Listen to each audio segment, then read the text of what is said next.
ओंकारबीजरूपाय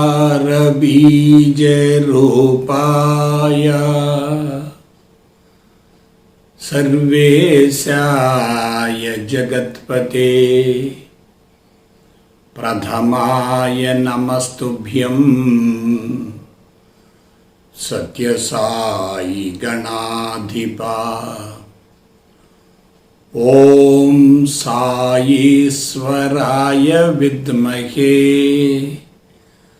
सत्यदेवाय धीमहि तन्नः सर्वा प्रचोदयात्।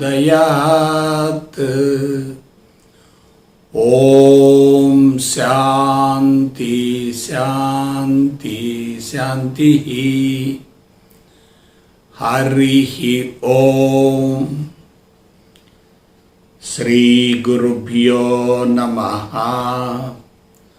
हरिः ओम। जय गुरुदेव। ओम श्री साईराम। అనంత ప్రేమ స్వరూపులారా, ఏ వ్యక్తి అయినా జీవితంలో ఏమి కోరుకుంటాడు? ప్రశాంతంగా జీవించాలని కోరుకుంటాడు. సంతృప్తికరమైనటువంటి జీవితాన్ని గురించి ఆలోచిస్తాడు. ఎక్కువ కాలం జీవించాలనుకుంటాడు, ఆరోగ్యంగా జీవించాలనుకుంటాడు. అన్నింటిని మించి ఆనందాన్ని కోరుకుంటూ ఉంటాడు. ఆనందంగా జీవించే వ్యక్తికి ప్రపంచంలో ఏమీ అవసరం లేదు. వాస్తవానికి మానవుడు నిరంతరం పరితపించేది ఆనందం కోసమే. కానీ పరితపించటం వల్ల, ప్రయత్నించటం వల్ల, ఆరాటపడటం వల్ల, పరుగులు తీయటం వల్ల ఆనందాన్ని పోగొట్టుకుంటున్నాడు. అంటే మానవులు చేస్తున్నటువంటి ప్రయత్నాల వలన ఆనందం హరించుకుపోతుంది తప్ప ఆనందం లభించటం లేదు. ఆనందం లభించాలంటే మార్గం ఏమిటి? అంతరంగం మొత్తం ఖాళీ కావాలి. అంతరంగం ఖాళీ అయిందంటే మనిషి ఆత్మస్థితిని ప్రయోగపూర్వకంగా అనుభవించగలుగుతాడు. అలా అనుభవించేటట్లయితే అతడు ప్రేమను పొందగలుగుతాడు, ప్రేమను పంచగలుగుతాడు, ఆనందంగా జీవించగలుగుతాడు, ఆనందాన్ని ప్రపంచానికి అందించగలుగుతాడు. తిరిగి మళ్ళా ప్రపంచం నుండి ఆనందాన్ని పొందేటటువంటి అర్హతను పొందగలుగుతాడు. కాబట్టి మానవ జీవిత పరమావధి ఏమిటంటే ఆనందమే, మరి ఇంకేమీ కాదు. అయితే అటువంటి ఆనందాన్ని పొందటానికి మానవుడు ఎటువంటి చర్యలు చేపట్టాలి, ఎటువంటి జాగ్రత్తలు తీసుకోవాలి, ఏ విధంగా పరిణతి చెందాలి, ఏ విధంగా పరిపూర్ణ స్థితిని అందుకోవాలి అనే దాని గురించి మనం శాస్త్రయుక్తంగా తెలుసుకోవాలి. వాస్తవానికి మానవుడికి మిగతా జాతులకి మధ్య ఉన్నటువంటి స్పష్టమైనటువంటి వ్యత్యాసం ఏమిటంటే, మానవుడిలో జ్ఞానం ఉంది, జ్ఞాపక శక్తి ఉంది. మిగతా జాతులలో జ్ఞానం లేదు, జ్ఞాపక శక్తి కూడా లేదు. మిగతా జాతులన్నీ కూడా శారీరక అవసరాలకే పరిమితం అవుతాయి. కానీ మానవుడు మాత్రం కుటుంబ వ్యవస్థలో ఇరుక్కున్నందువల్ల దశాబ్దాల తరబడి కుటుంబాన్ని పోషించవలసినటువంటి అవసరం ఉంది. కాబట్టి శారీరక అవసరాలతో పాటు భౌతిక అవసరాలు తీర్చుకునేటటువంటి ప్రయత్నం చేస్తున్నాడు. ఈ ప్రయత్నంలోనే ప్రకృతి వనరులను విపరీతంగా ఉపయోగించుకుంటున్నాడు. సైన్సు సాంకేతిక పరిజ్ఞానాన్ని వాడుకుంటున్నాడు. వస్తు ప్రపంచంలో పూర్తిగా ఇరుక్కుపోయాడు. దాని నుండి బయటపడే అవకాశమే లేదు. అందుకే భూమండలం మొత్తంలో అత్యంత విలువైనటువంటి మానవుడు అత్యంత హేయమైనటువంటి జీవితాన్ని గడుపుతున్నాడు. ఒక రకంగా చెప్పాలంటే మానవునిగా జన్మించటమే దురదృష్టమేమో అనిపిస్తుంది.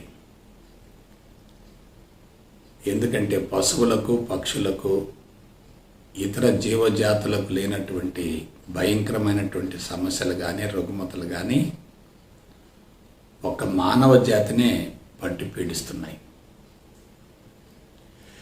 ఇటువంటి విషమాల నుంచి బయటపడటం కోసం మానవుడు విపరీతంగా ప్రయత్నాలు చేస్తున్నాడు, పరితపిస్తున్నాడు, ఆరాటపడుతున్నాడు.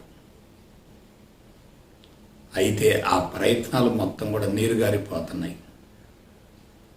విజయవంతం కావటం లేదు, సఫలీకృతం కావటం లేదు. మనిషి ఆ విధంగా పరితపించటం వలన, ఆరాటపడటం వల్ల ఇంకా నష్టపోతున్నాడు. దాని గురించి పెద్దగా ఆలోచించడం లేదు. అందుకు మూల కారణం ఏంటంటే శారీరక అవసరాల కన్నా భౌతిక అవసరాలు ముఖ్యం అనేటటువంటి భావనతోటి భౌతిక సంపదను సమకూర్చుకునేటటువంటి ప్రయత్నంలో చట్టాలను ఉపయోగించాడు, న్యాయాన్ని ఉపయోగిస్తున్నాడు.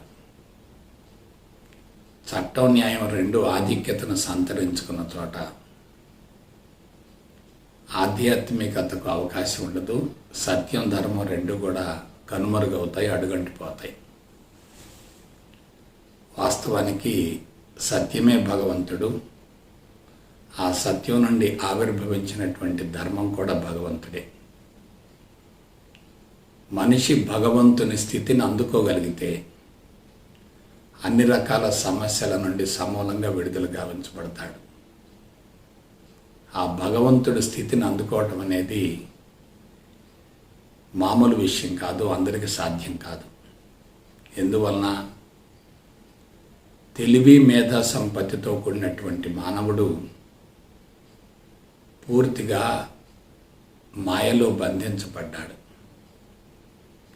మాయ ఆవహించి ఉన్నంతకాలం మనిషికి మనశ్శాంతి ఉండదు, సంతృప్తి కూడా ఉండదు. మనశ్శాంతి, సంతృప్తి రెండు లేవనుకోండి, తప్పనిసరిగా రుగ్మతలు సంభవిస్తాయి, జీవితకాలం కుదించబడుతుంది, ఆనందం సమూలంగా హరించుకుపోతుంది. కాబట్టి మనం ఆనందాన్ని పొందేటటువంటి మార్గాన్ని గురించి, అందుకు ఉపయోగించవలసినటువంటి సాంకేతిక పరిజ్ఞానాన్ని గురించి ఆలోచించుకుందాం. ఒక వ్యక్తి ఆధ్యాత్మికంగా పరిణతి చెందటానికి జ్ఞానమే ప్రాణం అంటున్నాం, జ్ఞానమే ఆహారం అంటున్నాం, జ్ఞానమే ఔషధం అంటున్నాం, జ్ఞానమే అమృతం అంటున్నాం, జ్ఞానమే సర్వస్వం అంటున్నాం. మానవ జాతికి మిగతా జీవులకు మధ్యన ఉన్నటువంటి వ్యత్యాసం ఏమిటంటే మానవుడిలో మనోచైతన్యం ఉంది, బుద్ధి చైతన్యం ఉంది. ఈ రెండింటి వలన మనిషి పుట్టినప్పటి నుంచి మరణించేంత వరకు, ఉదయం నిద్ర లేచినప్పటి నుంచి మరలా సాయంత్రం నిద్రకు ఉపక్రమించేంత వరకు నిరంతరం కూడా సమాచారాన్ని సేకరిస్తూనే ఉంటాడు. సేకరించబడ్డటువంటి సమాచారంలో ఎంతో కొంత భాగం అంతరంగంలో నిక్షిప్తమవుతుంది, సంస్కారాల రూపంలో భద్రపరచబడుతుంది. అవన్నీ కూడా ముద్రలుగా అంతరంగంలో నిలబడిపోతాయి. ఆ ముద్రలన్నీ కూడా అనుభవాలు కావచ్చు, అనుభవాలకు సంబంధించినటువంటి జ్ఞానం కావచ్చు. కాబట్టి జ్ఞానాన్ని భద్రపరచుకునే అవకాశం ఉన్నటువంటి ఒకే ఒక జాతి ఏమిటంటే మానవ జాతి. కాబట్టి జ్ఞానం అనేది మనిషికి అవసరమే, కానీ ఆ జ్ఞానమే ప్రమాదం, ఆ జ్ఞానమే అవరోధం. ఎప్పుడైతే జ్ఞానం ఎక్కువగా ఉంటుందో జీవభావం కూడా ఎక్కువగా ఉంటుంది. జీవభావం ఎక్కువగా ఉండేటట్లయితే జీవుడు బలోపేతమవుతాడు. జీవుడు బలోపేతమైతే మనిషి ప్రాపంచిక విషయవాంఛల పట్ల ఆకర్షణను పెంచుకుంటూ ఉంటాడు. కాబట్టి కీలకమైన విషయం ఎక్కడుందంటే జీవభావాన్ని కరిగించుకోవాలి. జీవభావం అంటే ఏమిటి? అంతరంగంలో నిక్షిప్తమై ఉన్నటువంటి సంస్కారాలు. ఆ సంస్కారాల ప్రభావం వలన మనిషి నేను ఫలానా అనబడేటటువంటి అహంకారాన్ని ఏర్పరచుకొని తన చుట్టూ బలమైనటువంటి పరిధులను నిర్మించుకొని సొంత ప్రపంచాన్ని సృష్టించుకొని దాని నుంచి బయటపడలేడు. బయట ప్రపంచాన్ని లోపలికి అనుమతించే ప్రసక్తి లేదు. ఆ విధంగా సొంత ప్రపంచంలో మనిషి పూర్తిగా బందీ అవుతాడు, ఇరుక్కుపోతాడు. సొంత ప్రపంచం ఎవరికైతే ఉంటుందో వాళ్ళకి ప్రజ్ఞ పరిమితంగా ఉంటుంది, శక్తి విపరీతంగా హరించుకుపోతుంది. శక్తి హరించుకుపోతుందంటే తప్పనిసరిగా జీవన చర్యలు మందగిస్తాయి. మనిషి దీర్ఘకాలిక రుగ్మతలకు లోనయ్యే అవకాశం ఉంటుంది. కాబట్టి కీలకమైనటువంటి అంశం ఎక్కడుందో చెప్పండి? జ్ఞానంలోనే ఉంది. జ్ఞానం అంటే సమాచారం, జ్ఞానం అంటే ఆలోచనలు, జ్ఞానం అంటే సంకల్ప వికల్పాలు, జ్ఞానం అంటే భౌతిక జగత్తుకు సంబంధించినటువంటి విషయవాంఛలు, సంఘటనలు, సన్నివేశాలు వగైరా వగైరా. మనం ఏం చేయాలి? అంతరంగాన్ని సమూలంగా ఖాళీ చేయాలి. అంతరంగాన్ని సమూలంగా ఖాళీ చేసామనుకోండి, అక్కడ శరీరం ఉంటుంది కానీ ఇక మనసు ఉండదు. మనసు లేకపోతే మనిషి దేవుడు అవుతాడు. మనసు పనిచేస్తున్నంతకాలం మనిషి జీవభావంలో ఉంటాడు. జీవభావం ఉందంటే మనిషి తప్పనిసరిగా ప్రపంచం వైపుకు పరుగులు తీస్తూ ఉంటాడు. ఇవాళ సామాజిక పరిస్థితుల వల్ల కానీ, భౌతిక అవసరాలు తీర్చుకోవటం కోసం కానీ, కుటుంబ పోషణ కోసం కానీ మనుషులంతా ప్రపంచం వైపుకు పరుగులు తీస్తున్నారు. ప్రకృతి వనరులను అవసరానికి మించి సేకరించుకుంటున్నారు. ఆ విధంగా మనుషులంతా కూడా మాయలో ఉండి మానసిక ఒత్తిడిని పెంచుకొని ఆ ప్రభావంతో శరీరంలో దీర్ఘకాలిక రుగ్మతలు సంభవించి మనిషి జీవితకాలం ముగియకుండానే జీవితాన్ని బలవంతంగా ముగించవలసినటువంటి పరిస్థితులు ఏర్పడుతున్నాయి. అందుకని మనం ఏం చేయాలి? ఆ మాయ నుండి బయటపడే ప్రయత్నం చేయాలి. అందుకు మనం మనుషులను గురించి, వాళ్ళ జీవన విధానాన్ని గురించి ఒక ఉపమానం ద్వారా తెలుసుకుందాం. ఉదాహరణకి ఒక పచ్చి కొండను తీసుకోండి. పచ్చి కొండను తీసుకోండి అంటే బంకమట్టితో తయారైనటువంటి పచ్చి కొండను పరిశీలించండి. అది మనకి కొండ మాదిరిగా కనపడుతుంది, కొండ ఆకారంలో ఉంటుంది. ఆ కొండలో నీళ్లు పోసామనుకోండి, ఏమవుతుంది? కొండ కరిగిపోతుంది. కొండలో నీళ్లు నిలబడే అవకాశమే లేదు. అంటే నీరు నిలబట్టం లేదు కాబట్టి, కొండ కరిగిపోయింది కాబట్టి ఆ కొండకి ఆకారం కూడా పెద్దగా లేదు. ఆకారం ఉన్న అది నిలబడే అవకాశమే లేదు. కొండ అంటే ఏమిటి? నీరు అంటే ఏమిటి? కొండ అంటే శరీరం, నీరు అంటే జ్ఞానం. అంటే జ్ఞానం లోపలకు ప్రవేశించినప్పటికీ ఆ జ్ఞానం వెంటనే బయటికి వెళ్ళిపోతుంది. జ్ఞానం నిలవ ఉండదు.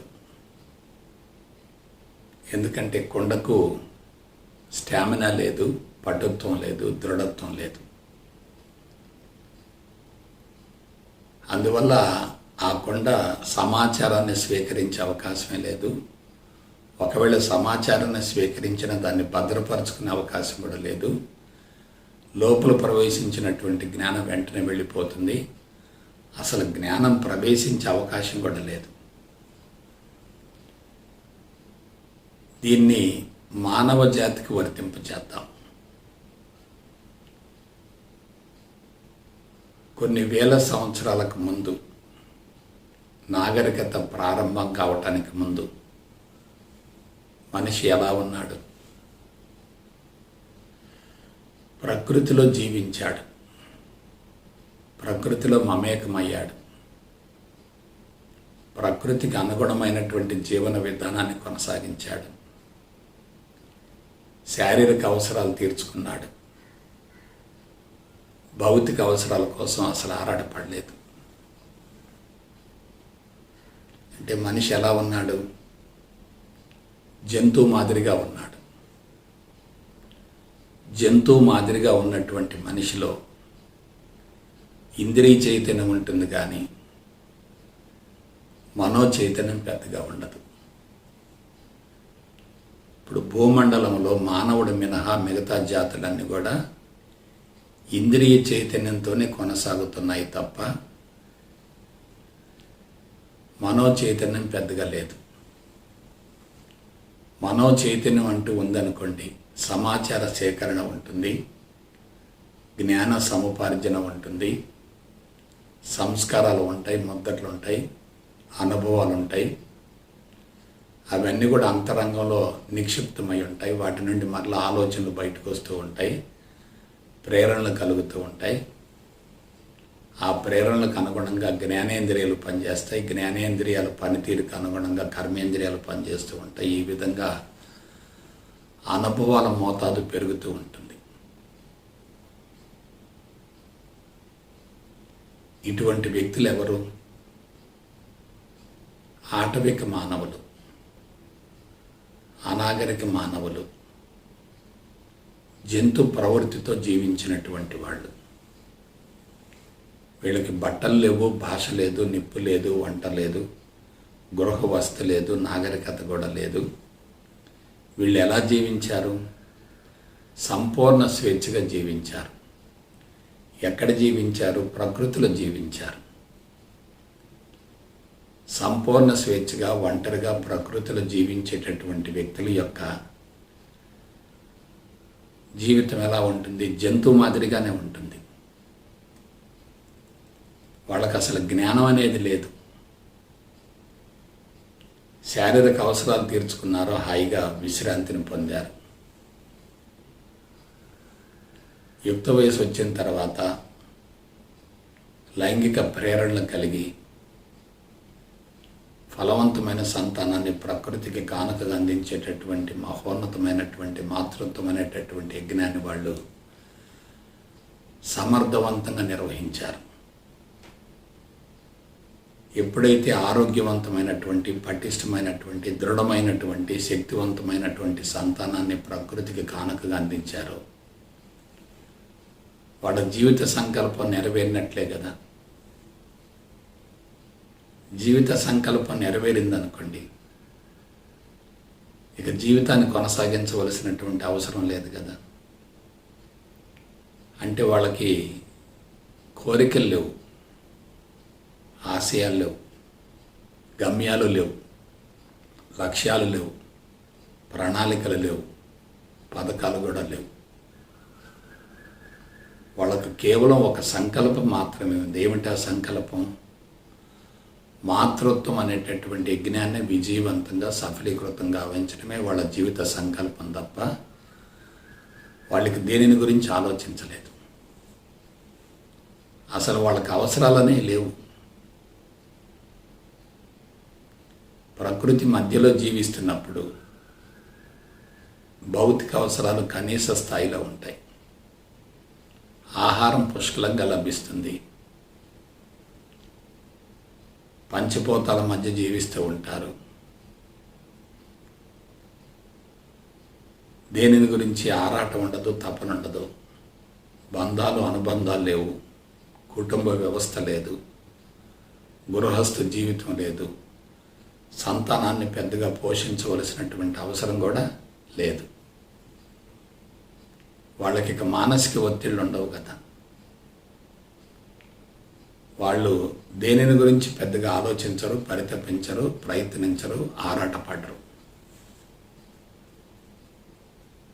కొంచెం జాగ్రత్తగా విశ్లేషించుకోండి. ఆటవిక మానవుడు, అనాగరిక మానవుడు, జంతు ప్రవృత్తితో కూడినటువంటి మానవుడు 120 సంవత్సరాలు ఆరోగ్యంగా జీవించినట్లుగా మనకి రుజువులు, ఆధారాలు ఉన్నాయి. రుజువులు, ఆధారాలు ఉన్నాయి కాబట్టి వాటిని మనం త్రోసిపుచ్చే ప్రసక్తి లేదు. కొంచెం జాగ్రత్తగా విశ్లేషించుకోండి. ఆటవిక మానవుడే ఒక రకంగా అదృష్టవంతుడు. ఎందుకంటే ఆయువు ఉంది, ఆరోగ్యం ఉంది. ఆయువు, ఆరోగ్యం రెండు ఉన్న తర్వాత మానసిక ప్రశాంతత ఉంటుంది. మానసిక ప్రశాంతత ఉందంటే సంతృప్తి ఉంటుంది. వాళ్ళకి ఆనందాన్ని గురించి తెలియకపోవచ్చు, ముక్తి లేక మోక్షాన్ని గురించి తెలియకపోవచ్చు, లౌకిక జ్ఞానం లేకపోవచ్చు, నాగరికత లేకపోవచ్చు, సంపద లేకపోవచ్చు, కరెన్సీ లేకపోవచ్చు, అకౌంట్స్ లేకపోవచ్చు. నేను, నాది, నాకు అనేటటువంటి అహంకారం వాళ్ళకి లేదు. సొంత ప్రపంచం కూడా లేదు. వాళ్ళు ఎలా జీవించారు? పచ్చికొండలాగా జీవించారు. పచ్చికొండలో నీళ్లు పోస్తే ఏమవుతుంది? అది కరిగిపోతుంది. అలాగే వాళ్ళకు చుట్టూ జ్ఞానం ఉంది, పంచభూతాలు ఉన్నాయి, వృక్ష సంపద ఉంది, జంతు సామ్రాజ్యం ఉంది, వాటి కదలికలు ఉన్నాయి, నిరంతరం కర్మలు జరుగుతూ ఉన్నాయి. కానీ వాటిని గ్రహించేటటువంటి మనోచైతన్యం పెద్దగా లేదు. కాబట్టి మానవుడికి మనసే శాపం, మనసే పాపం, మనసే లోపం. ఆ మనసు లేనివాడే ఆరోగ్యవంతుడు. మనసు లేనివాడే సుదీర్ఘాయువుతో జీవించగలుగుతాడు. మనసు లేదు కాబట్టి ఎంతో కొంత మేరకు ప్రశాంతత ఉంటుంది, సంతృప్తి కూడా ఉంటుంది. తనకు తెలియకుండా, తన ప్రమేయం లేకుండా అన్నీ అనుభవిస్తూనే ఉంటాడు. అతడు సంపూర్ణ స్వేచ్ఛను అనుభవించాడు. కానీ స్వేచ్ఛను అనుభవిస్తున్నాను అనే భావన లేదు అసలు. అతనికి ఏమీ తెలియదు. ఏమీ తెలియకపోవటమే అదృష్టం. దాన్నే ఇగ్నోరెన్స్ అంటారు. అజ్ఞానం అనేది ఒక రకంగా వరమే, శాపం మాత్రం కాదు. ఎందుకంటే ఏమీ తెలియదు కదా. ఆ తెలియనటువంటి స్థితిలో జీవితాన్ని కొనసాగిస్తున్నాడు అనుకోండి, అతని అంతరంగం ఎలా ఉంటుంది? ఖాళీగా ఉంటుంది. అసలు జ్ఞానం అనేది లోపలకు ప్రవేశించదు. అతనికి ఏమీ తెలియదు అసలు. తెలియకపోవటంలోనే అదృష్టం ఉంది. తెలియకపోవటమే అతని యొక్క ఆయువుకి, ఆరోగ్యానికి ప్రధాన కారణాలు అయ్యాయి. అందువల్ల ఆటవిక మానవుడు, అజ్ఞానపు మానవుడు, జంతు ప్రవృత్తితో కూడినటువంటి మానవుడు ఎలా ఉంటాడంటే అతనిలో ఇంద్రియ చైతన్యం ఎక్కువగా ఉంటుంది, మనో చైతన్యం కనిష్ట స్థాయిలో ఉంటుంది. మనో చైతన్యం తక్కువగా ఉన్నప్పుడు, ఇంద్రియ చైతన్యం ఎక్కువగా ఉన్నప్పుడు సమాచారం మీదకు దృష్టి కేంద్రీకరించే అవకాశమే లేదు. ఇంద్రియాలను సంతృప్తిపరిస్తే చాలు. ఏమిటా ఇంద్రియాలు? పంచకర్మేంద్రియాలు. ఏమిటి పంచకర్మేంద్రియాలు? 2 కాళ్ళు, 2 చేతులు, 1 నోరు, 1 మలనాంగం, 1 జననాంగం. ఈ పంచకర్మేంద్రియాల్లో కీలకమైనది ఏమిటంటే జననాంగం. జననాంగం యొక్క అవసరం ఏంటంటే ఫలవంతమైన సంతానాన్ని ప్రకృతికి కానుకగా అందించేటటువంటి సుదీర్ఘమైనటువంటి యజ్ఞాన్ని నిర్వహించడమే. ఆ యజ్ఞాన్ని సమర్థవంతంగా నిర్వహించి ఫలవంతమైన సంతానాన్ని ప్రకృతికి కానుకగా అందించాలంటే శరీరం ఎలా ఉండాలి? దృఢంగా ఉండాలి, పటిష్టంగా ఉండాలి, శక్తివంతంగా ఉండాలి, ఆరోగ్యంగా ఉండాలి, పరిసరాల్లో జరిగేటటువంటి మార్పుల్ని తట్టుకోగలిగి ఉండాలి, లోపల రెసిస్టెన్స్ పవర్ బాగా ఉండాలి. ఎప్పుడైతే మదర్ సెల్స్ అనేటటువంటి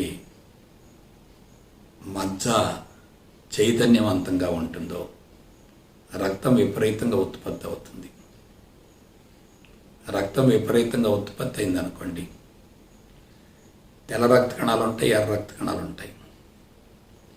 తెల్ల రక్త కణాలు పుష్కలంగా ఉన్నాయనుకోండి, లోపలకు ప్రవేశించినటువంటి విష పదార్థాలని, విషక్రిములను, బ్యాక్టీరియాను, వైరస్ని అవి ఎదుర్కోగలుగుతాయి, భక్షించి వేస్తాయి, హరించి వేస్తాయి. కాబట్టి కీలక రహస్యం ఎక్కడుంది? వాళ్ళు ఆరోగ్యంగా ఉండటానికి మూల కారణం ఏంటంటే ప్రకృతి లభించినటువంటి ఆహారం తీసుకోవటం, సంపూర్ణ స్వేచ్ఛగా జీవించటం, బంధాలు అనుబంధాలు లేకపోవటం, నేను నాది నాకనే అహంకారం లేకపోవటం, చుట్టూ బలమైనటువంటి పరిధులు పరిమితులు లేకపోవటం, సొంత ప్రపంచాన్ని సృష్టించుకోకపోవటం, ఏమీ తెలియని స్థితిలో మనిషి ప్రశాంతంగా జీవించగలిగాడు. ఇప్పుడు చెప్పండి, తెలుసుకోవటం అదృష్టమా, వరమా? తెలుసుకోవటం అదృష్టం కాదు, వరం కూడా కాదు. తెలుసుకునే కొద్ది సమాచారం లోపల ప్రవేశిస్తూ ఉంటుంది. సమాచారం ప్రవేశిస్తూ ఉందనుకోండి, కొండలో నీళ్లు నిలబడతాయి. అయితే ఆది మానవుడి యొక్క శరీరం ఎలా ఉంది? కేవలం కర్మేంద్రియాలు మాత్రమే బాగా పనిచేశాయి. జ్ఞానేంద్రియాలు పెద్దగా పనిచేయటం లేదు. జ్ఞానేంద్రియాలు ఏమిటి? కళ్ళు, చెవులు, ముక్కు, నాలుక, చర్మం.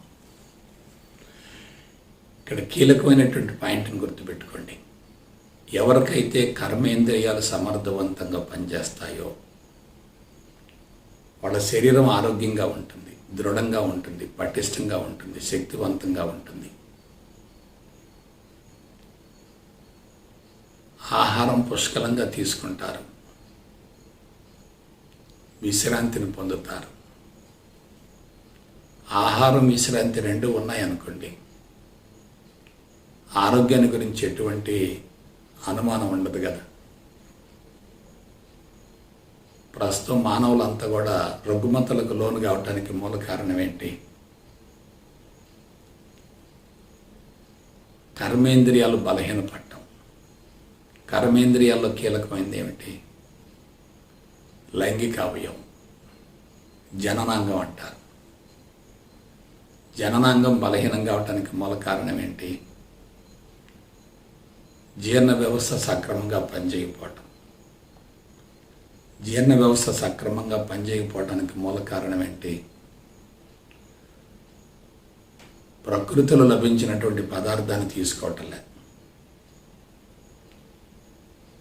తన జ్ఞానేంద్రియాలైనటువంటి కళ్ళు, చెవులు, ముక్కు, నాలుక, చర్మం బాగా పనిచేస్తున్నాయి.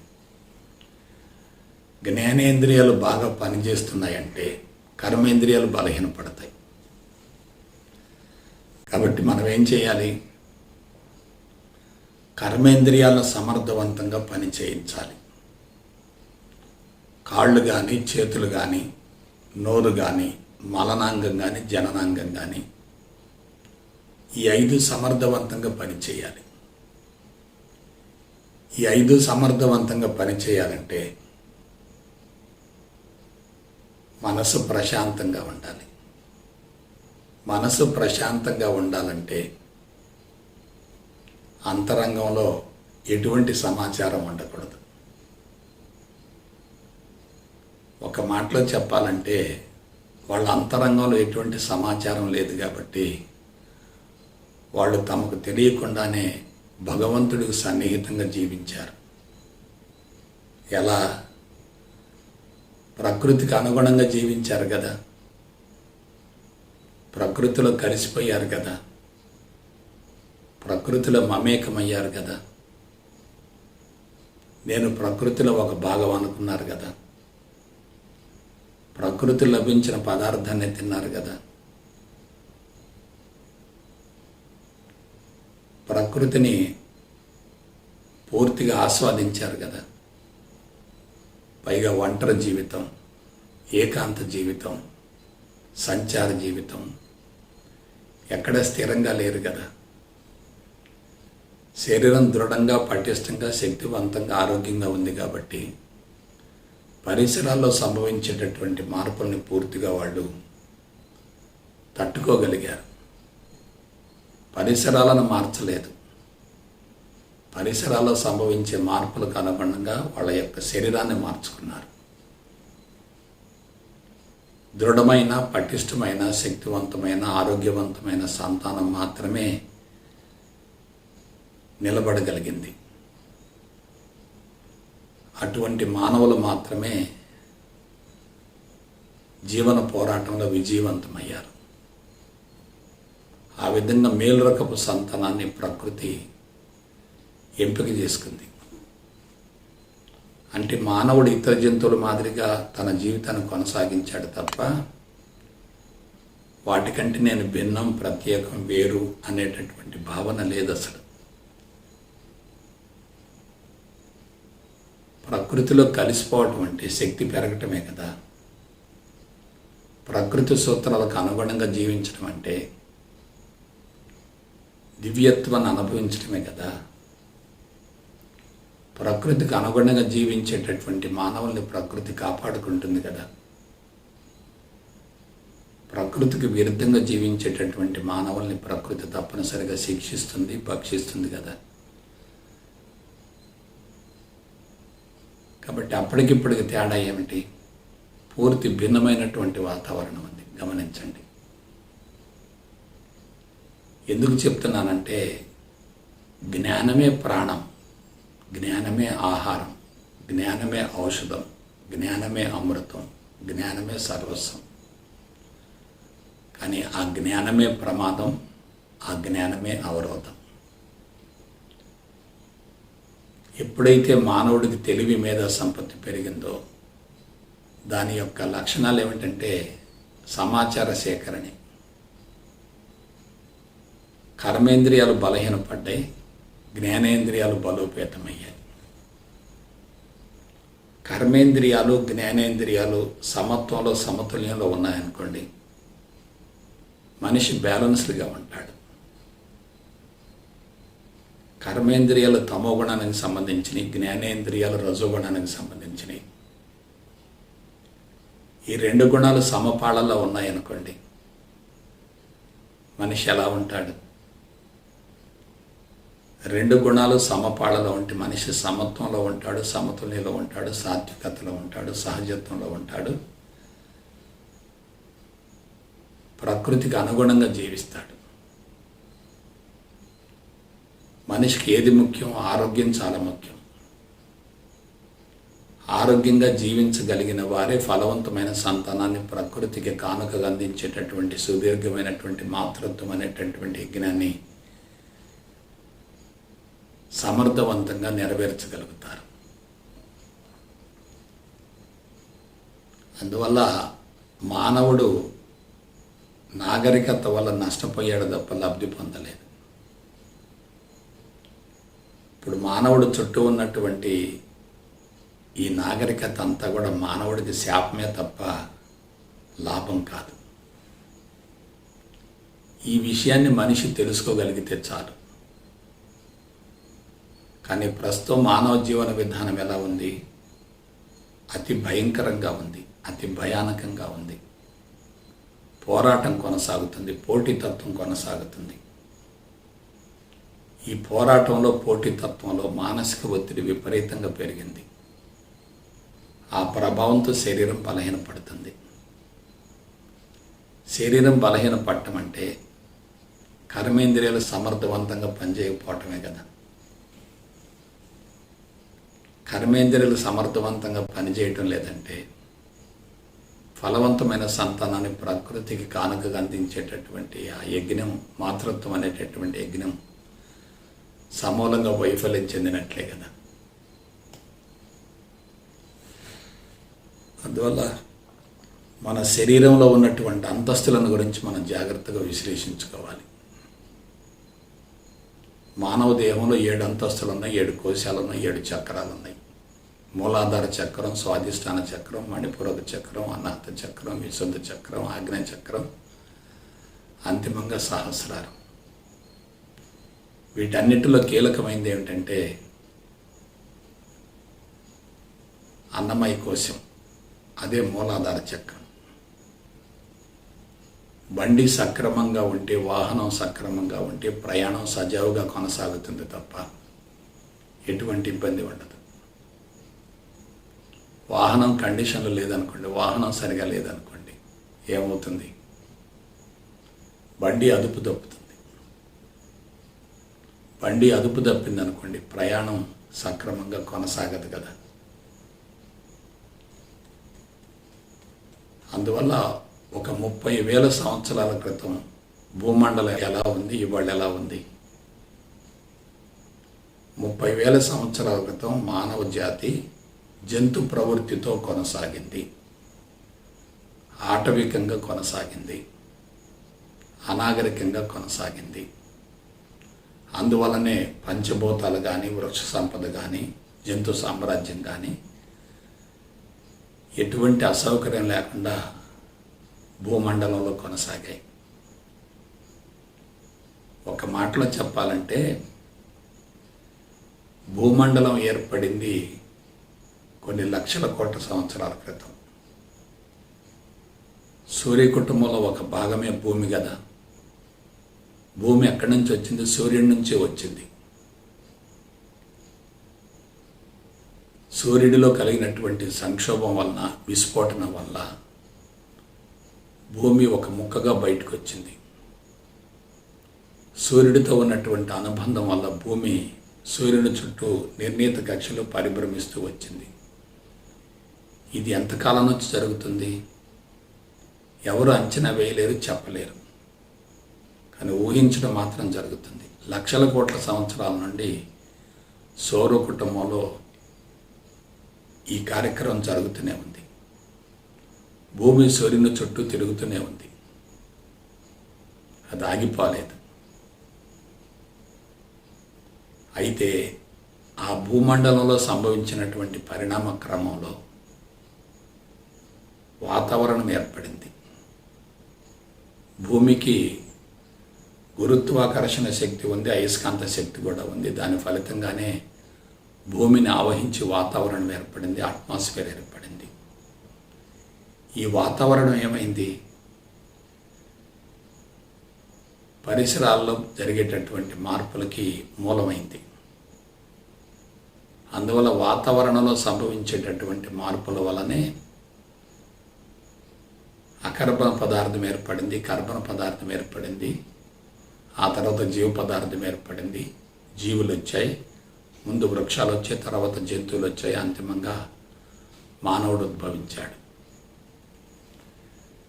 ఇక్కడ మనం తెలుసుకోవలసిన అగ్ర సత్యం ఏంటంటే, వందల వేల లక్షల కోట్ల పరిణామ క్రమంలో మానవుడు ఆవిర్భవించింది కేవలం 10 లక్షల సంవత్సరాల తర్వాతనే. 10 లక్షల సంవత్సరాల తర్వాతనే మానవ జాతి భూమి మీద కనిపించింది. 10 లక్షల సంవత్సరాలకు ముందు మానవుడు అసలు లేడు. ఆ 10 లక్షల సంవత్సరాల్లో కూడా 9,75,000 సంవత్సరాలు మనిషి అనాగరికంగానే జీవించాడు, ఆటవికంగానే జీవించాడు, జంతు ప్రవృత్తితో జీవించాడు. అతనికి అసలు నాగరికత లేదు కదా. నేను ప్రకృతిలో ఒక భాగం అనుకున్నాడు కదా. పరిసరాల్లో సంభవించేటటువంటి మార్పులకు అనుగుణంగా శరీరంలో మార్పులు సంభవించాయి కదా. ఈ మార్పులన్నీ జరగటం వల్ల ఏమైంది? శరీరం దృఢంగా ఉంది, పటిష్టంగా ఉంది, శక్తివంతంగా ఉంది, ఆరోగ్యంగా ఉంది. మరి ప్రస్తుతం ఏం జరుగుతుంది? మానవ దేహంలో మార్పులు జరగటం లేదు, మార్పులు ఆగిపోయాయి. మరి మానవుడు ఏం చేస్తున్నాడు? ప్రకృతిని తనకు అనుకూలంగా మార్చుకుంటున్నాడు. అందువల్లనే బట్టలు వచ్చాయి, వస్తు సంపద వచ్చింది, గృహ వస్తు వచ్చింది. నాగరికత పెరుగుతూ ఇవాళ మనిషి పూర్తిగా భౌతికవాదంలో ఇరుక్కుపోయాడు. భౌతికవాదం మొత్తం నుండి బయటపడే అవకాశమే లేకుండా పోయింది కదా. సో ఈ పరిణామాన్ని అంతటిని జాగ్రత్తగా పరిశీలించండి. ఇది కేవలం 25,000 సంవత్సరాల్లోనే జరిగిపోయింది. అంటే మానవుడిలో తెలివి మేధా సంపత్తి ఎంత ప్రమాదకరమో ఆలోచించండి. ఆటవిక మానవుడికి తెలివి మేధా సంపత్తి లేదు కదా, మాయ లేదు కదా. అతడు దేని గురించి ఎక్కువ ఆలోచించలేదు కదా, దేనికోసం పరితపించలేదు కదా, దేనికోసం ఆరాటపడలేదు కదా. పుట్టాడు, పెరిగాడు, సంతానాన్ని ఉత్పత్తి చేశాడు. ఆ తర్వాత జీవ చైతన్యం బయటికి పోవడంతో మరణం సంభవించింది. ఆ మరణం తర్వాత విచ్ఛిన్నం జరిగింది, విచ్ఛేదనం జరిగింది. మనిషి పూర్తిగా పంచభూతాలకి తన పదార్థాన్ని అప్పచెప్పాడు. ఇదంతా ఎలా జరిగింది? తెలివి మేధా సంపత్తి లేకుండా జరిగింది. దాన్ని అజ్ఞానం అనొచ్చు, అనాగరికత అనొచ్చు, జంతు ప్రవృత్తి అనొచ్చు. ఇవాళ భూమండలంలో ఏ జంతువు అయినా సరే తెలివి మేధా సంపత్తి లేకుండానే జీవిస్తుంది. భూమండలం మొత్తంలో తెలివి మేధా సంపత్తితో జీవించేటటువంటి ఒకే ఒక జాతి మానవ జాతి. నాకు ఆశ్చర్యం వేస్తూ ఉంటుంది. లక్షల కోట్ల సంవత్సరాలు కొనసాగినటువంటి ఈ సుదీర్ఘ ప్రయాణంలో కేవలం 25,000 సంవత్సరాల నాగరికత పరిణామంలో మనిషి ఎంత పతనమయ్యాడో ఆలోచించండి. ఏదైతే చేయాలో అది చేయటం లేదు, ఏదైతే చేయకూడదు అది చేస్తున్నాడు. ఎలా ఉండాలో అలా ఉండటం లేదు, ఎలా ఉండకూడదు అలా ఉంటున్నాడు. ఏమి తినాలో అది తినటం లేదు, ఏది తినకూడదు అది తింటున్నాడు. ఇదంతా ఏమిటి? స్వయంకృతాపరాధమే కదా, తనను తాను పతనం చేసుకోవటమే కదా, సెల్ఫ్ కిల్లింగే కదా. కాబట్టి మనిషి ఏమైపోయాడు? పూర్తిగా గాడి తప్పాడు. ఒక మానవ జాతికి ఎందుకు ఇటువంటి దుస్థితి ఏర్పడిందంటే మానవుడు సున్నితంగా ఉన్నాడు. ఉష్ణోగ్రత 98.4 ఫారెన్హీట్ డిగ్రీల్లో ఉంది.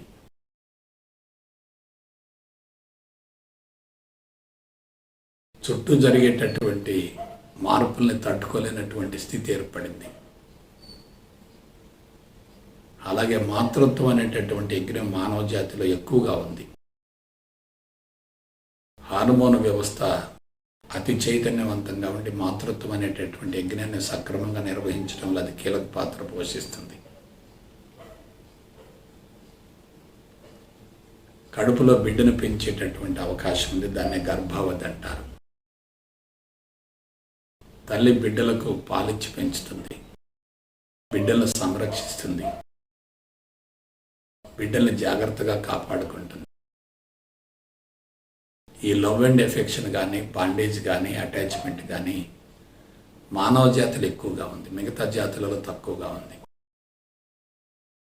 మిగతా జాతులన్నీ కూడా బిడ్డ స్వతంత్రంగా జీవించే స్థాయికి ఎదిగిన తర్వాత ఆ బిడ్డలను వదిలేస్తాయి. కానీ ప్రస్తుతం మానవ జాతిని గమనించండి, దాదాపు 2-3 దశాబ్దాల వరకు బిడ్డల్ని పోషించవలసినటువంటి అవసరం ఏర్పడింది.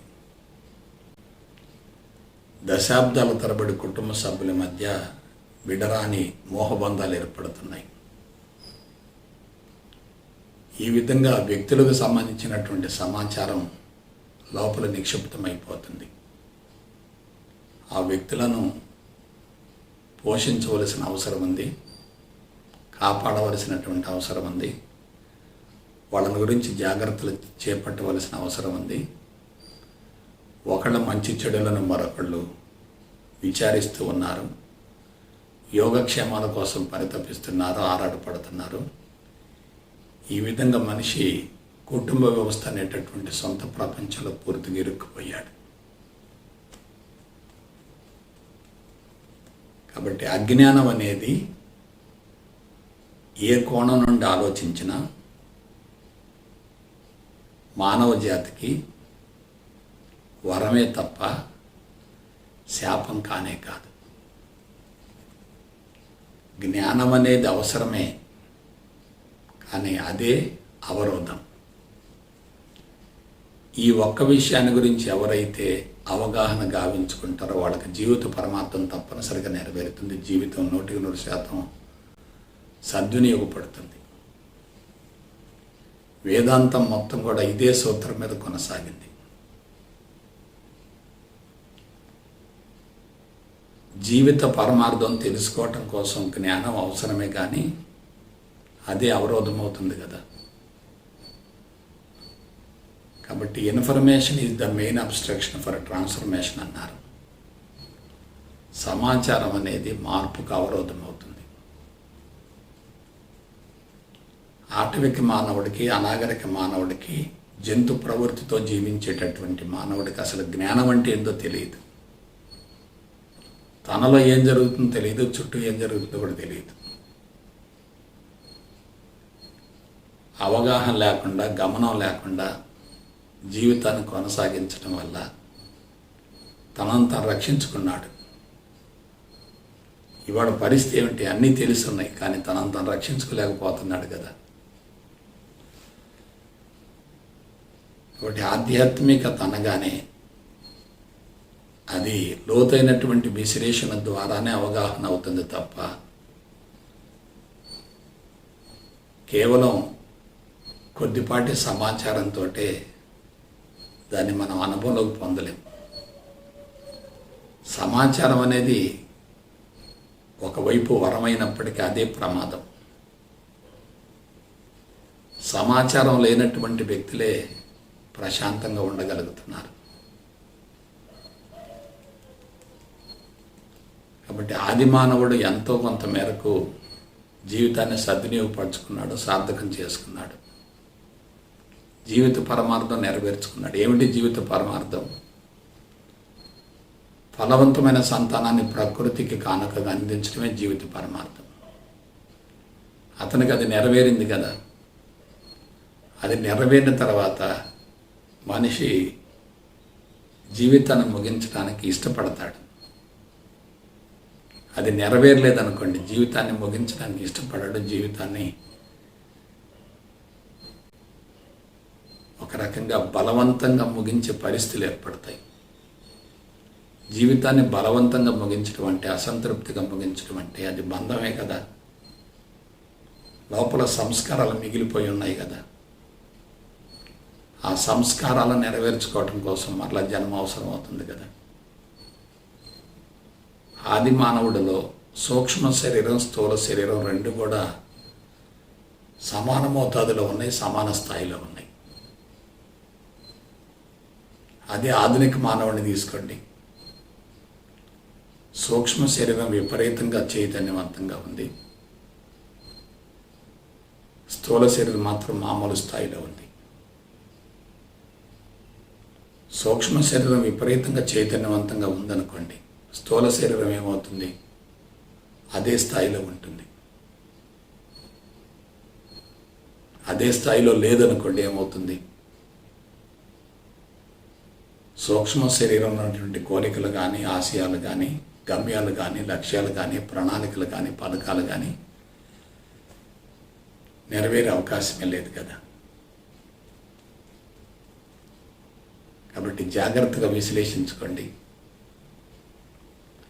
ఈ ఒక్క విషయాన్ని గురించి మనం అవగాహన ఏర్పరచుకుంటే మనం చేస్తున్న పొరపాటు ఏందో మనకు తెలిసిపోతుంది. మనం చేస్తున్నటువంటి తప్పు ఏందో మనకు తెలిసిపోతుంది. తప్పు అని తెలుసుకుంటే దాన్ని మనం తప్పనిసరిగా సరిదిద్దుకోగలుగుతాం. తప్పని తెలియలేదనుకోండి, దాన్ని మనం సరిదిద్దుకోలేం కదా.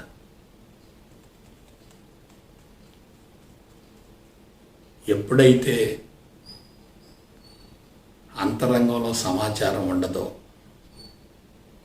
మెదడు సమర్థవంతంగా పనిచేస్తుంది. మెదడు సమర్థవంతంగా పనిచేసిందంటే శరీర అవయవాలు కూడా సమర్థవంతంగా పనిచేస్తాయి.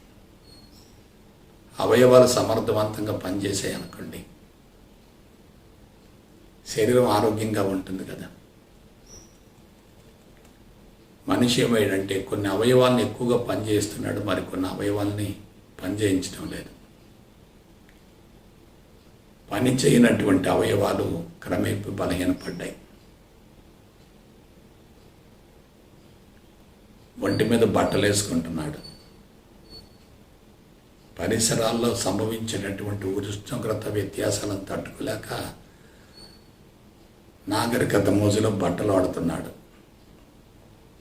ఈ బట్టలు వాడటం వల్ల ఒంటి మీద వెంట్రుకలు తగ్గిపోయాయి కదా. మనిషికి వెంట్రుకలు ఎందుకు వచ్చాయి?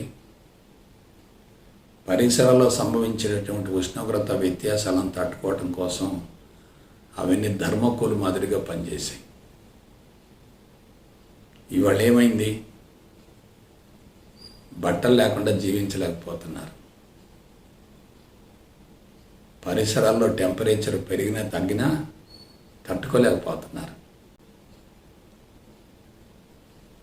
అంటే నాగరికత అనేది మనిషికి వరమా శాపమా? అది వరం ఎలా అవుతుంది? ఆరోగ్యం పోయిన తర్వాత, ఆయువు కుదించబడ్డ తర్వాత, అశాంతి అసంతృప్తి పెరుగుతున్న తర్వాత, ఆనందం హరించుకుపోతున్నప్పుడు ఇక అది నాగరికత ఎలా అవుతుంది? అది దుష్పరిణామమే కదా. నాగరికత పురోభివృద్ధిలో ఉండాలన్నా, తిరోగమనంలో ఉండాలన్నా? ఇప్పుడు నాగరికత అంతా మనిషిని తిరోగమనం వైపుకు మళ్ళిస్తుంది తప్ప పురోగమనం వైపుకు మళ్ళించడం లేదు కదా. అందువల్ల అజ్ఞానమే వరం, అజ్ఞానమే అదృష్టం, అజ్ఞానమే సంపద, అజ్ఞానమే సంతృప్తి, అజ్ఞానమే ప్రశాంతత, అజ్ఞానమే ఒక రకంగా తనకు వరం అవుతుంది. నాగరికత పెరగటం వల్ల, జ్ఞానం పెరగటం వల్ల, సమాచారం పెరగటం వల్ల, మనోచైతన్యం పెరగటం వల్ల మనిషి తాను పతనం అవ్వటమే కాకుండా పంచభూతాలను, వృక్ష సముదాయాన్ని, జంతు సామ్రాజ్యాన్ని సమూలంగా పతనం చేస్తున్నాడు కదా. భూమండలం మొత్తం దద్దరిల్లిపోతుంది కదా. మనుషులంతా అయోమయంగా గందరగోళంగా తయారయ్యారు కదా. దీనికి మూలం ఒక్కటే కదా, అదే జ్ఞానం కదా, అదే సమాచారం కదా, అదే ఆలోచనలు కదా, అదే జీవభావం కదా. ఈ ఒక్క పాయింట్ పట్టుకోండి చాలు, ఇంకేమవుతుంది. మనిషి నిరంతరం జ్ఞాన సంపార్జనలో నిమగ్నం అవుతున్నాడు తప్ప ఆ జ్ఞానవంత మాయా అనేటటువంటి విషయాన్ని తెలుసుకోలేకపోతున్నాడు. మాయా అని తెలిసిన వ్యక్తి జ్ఞానాన్ని సముపార్జించిన ఆ జ్ఞానానికి ఎక్కువ ప్రాధాన్యతనివ్వడు. అదే జ్ఞానవంత వాస్తవం అనేటటువంటి భ్రమలో ఉన్నాడు అనుకోండి, అతను జ్ఞానాన్ని సముపార్జించి దాన్ని భద్రపరచుకుని దాన్ని ఆస్తిగా పరిగణిస్తాడు, సంపదగా భావిస్తాడు. మనకి జ్ఞాన సంపద అవసరమే కానీ అది కేవలం మనుగడ కోసం ఉపయోగించుకోవాలి తప్ప మోతాదును మించి దాన్ని ఉపయోగించకూడదు, సేకరించకూడదు. అందువల్ల మొత్తం మీద మనం జాగ్రత్తగా విశ్లేషించుకునేటట్లయితే ఆటవిక మానవుడు, అనాగరిక మానవుడు, జంతు ప్రవృత్తి ఉన్నటువంటి మానవుడు తనను తాను రక్షించుకున్నాడు, ప్రకృతిని సుభిక్షంగా ఉంచాడు. అందుకే అనాగరిక మానవుణ్ణి, ఆటవిక మానవుణ్ణి పచ్చికొండతో పోల్చాల్సి వచ్చింది. పచ్చకొండ మీద నీళ్లు పోసామనుకోండి, కొండ కరిగిపోతుంది. అలాగే చుట్టూ జ్ఞానం విపరీతంగా ఉంది, కానీ మనిషికి జ్ఞానాన్ని స్వీకరించే అవకాశం లేదు కాబట్టి మనిషి నష్టపోలేదు. ఇవాళ మనిషి చిన్నప్పటి నుంచే జ్ఞాన సముపార్జనలో పూర్తిగా నిమగ్నం అవుతున్నాడు. టన్నుల కొద్ది జ్ఞానాన్ని సేకరిస్తున్నాడు. అదంతా సంస్కారాల రూపంలో పూర్తిగా భద్రపరచబడుతుంది. దాని ప్రభావంతో శరీరం దెబ్బతింటుంది. కాబట్టి మొత్తం మీద జాగ్రత్తగా విశ్లేషించుకోండి.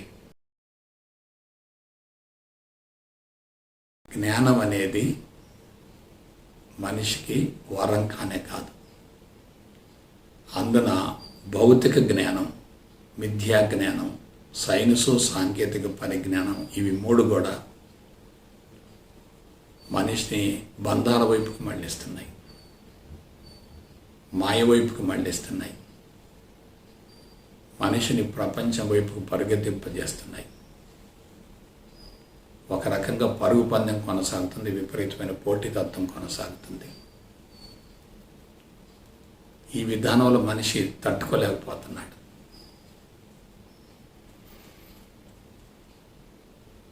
కాబట్టి ఆటవిక మానవుడు అదృష్టవంతుడా, ఆధునిక మానవుడు అదృష్టవంతుడా? అదృష్టం అనేది భౌతిక సంపదలో లేనే లేదు.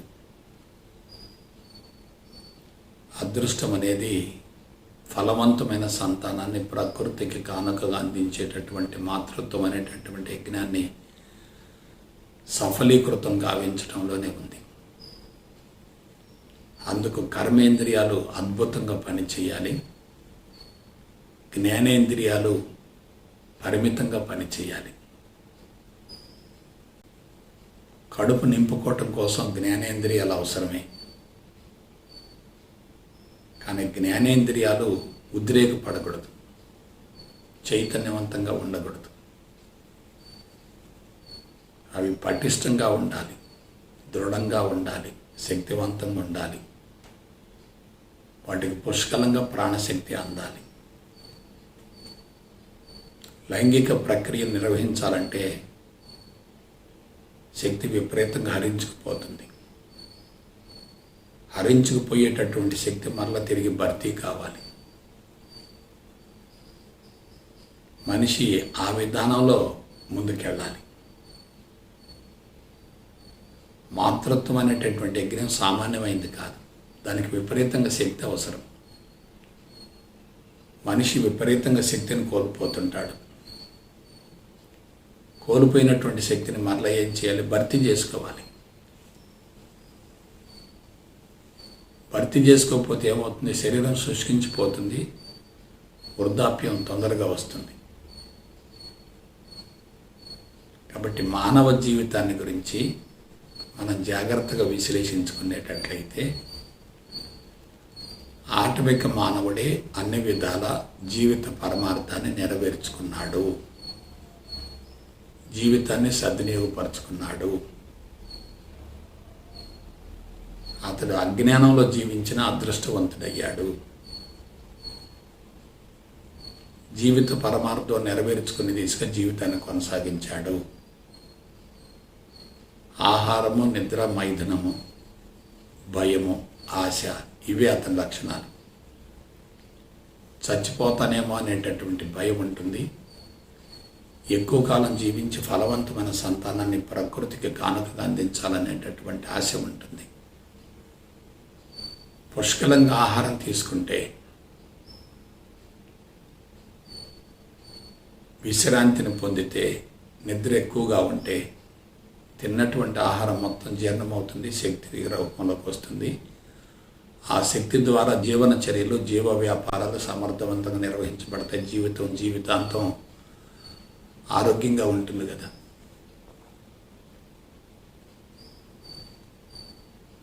అందువల్ల అజ్ఞానాన్ని చిన్నచూపు చూడొద్దు, అజ్ఞానిని తక్కువగా అంచనా వేయొద్దు. జ్ఞాని సాధించింది లేదు, అజ్ఞాని పోగొట్టుకున్నది కూడా లేదు. మరొక మాటలో చెప్పాలంటే అజ్ఞాని జీవిత పరమార్థం నెరవేర్చుకుంటున్నాడు, జ్ఞాని జీవిత పరమార్థం నెరవేర్చుకోలేక అసంతృప్తిని, అశాంతిని పెంచుకుంటున్నాడు. కాబట్టి జీవితం ఎక్కడ దెబ్బతిన్నదో మీరు ఆలోచించండి. అందువల్ల